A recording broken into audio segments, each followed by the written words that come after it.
I don't believe in love. So no magic, no fate, no meant to be. What if I told you I could get you to fall in love with me? Just give me a day.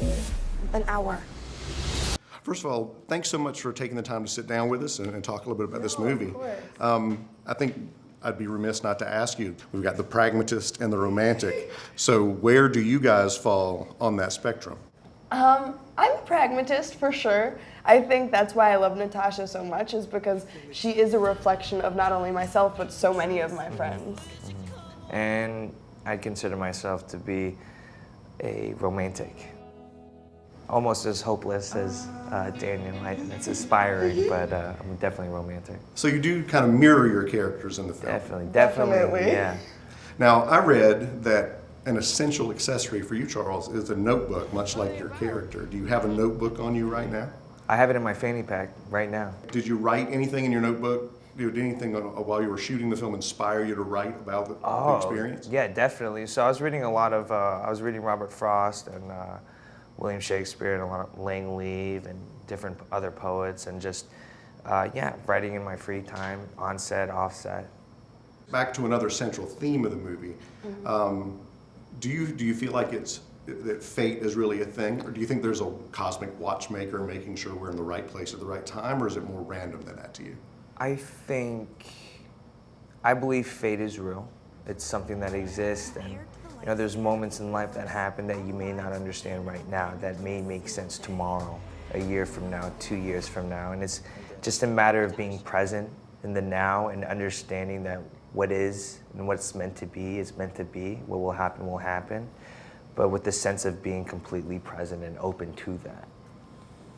This movie also feels like a love letter to New York City, the way it's shot. You guys did a lot of work on practical sets. Did you have particular favorite places that you got to go and see? Well, just to clarify, we've literally only used a set once, and it was the last day of shooting. Yeah. But I'd have to say every place was so special. I think one thing that, I don't know why it popped into my mind now, but when we were shooting in Spanish Harlem, a dentist's office had just opened up, and they were doing like giveaway sales. But it was such a fun moment to be there. We couldn't actually like participate, but we could hear and listen to everything. And it was such like a lovely moment of community and everyone coming out to support this business that had just started. Almost just the streets of New York, you know, just the diversity that it brought in, just people being in there were people that knew they were in the movie, there were people that weren't in the movie, that happened to be in the movie. It was just, there's just so much life, and New York didn't stop at the account of us filming this film. No, for sure didn't stop. Yeah.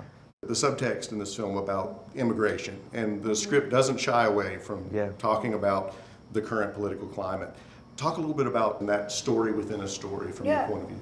Well, what I loved so much is the fact that there's no point in the novel and then in the movie in which we trivialize the story of immigration. It's not set aside for the story about love, but if anything, it informs the story in a way that I find really beautiful, because Nicola in the book uses both of our backgrounds and both of our characters' backgrounds as a means of celebrating different cultures, as a means of understanding why immigration is so important to our understanding of America. And in the movie, I love the fact that you get to see the human aspects of people who both come from immigrant backgrounds but have two very different experiences of the world.